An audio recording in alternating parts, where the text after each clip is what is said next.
ગુજરાત રાજ્ય state transport દ્વારા સલામત સવારી એસટી હમારીના સ્લોગન આપવામાં આવે છે, પરંતુ હાલ સલામત સવારી એસટી હમારીના કઈ અલગ જ દ્રશ્યો જોવા મળ્યા છે.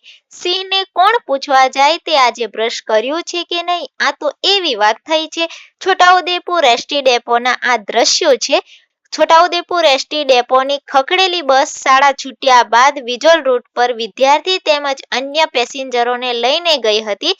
ત્યાંથી પાછા વળતી વખતે ખખડેલી એસટી બસ ડેપોની બહાર જ બંધ થઈ ગઈ હતી.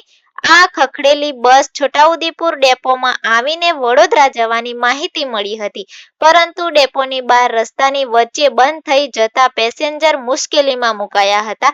ત્યારબાદ એસટી બસને ડેપોમાં પહોંચાડવા માટે પેસેન્જરો તેમજ એસટી ડેપોના સ્ટાફ દ્વારા આ ખખડેલી બસને ધક્કા મારીને બસને ચાલુ કરી ડેપોમાં પહોંચાડી હતી. આદિવાસી જિલ્લાઓમાં આવી રીતે ખખડેલી એસટી બસને લઈને લોકો મુશ્કેલીમાં મુકાય છે. ટાઈમ પર કઈ જવું હોય નોકરી ધંધા પર તો પહોંચી નથી શકાતું, તો એ તંત્રના પેટનું હજુ સુધી પાણી પણ નથી હલતું. સલામત સવારી એસટી હમારીના સ્લોગનનો ખાલી છેદ ઉડતો જોવા મળી રહ્યો હોય એવું કેમ જણાય છે?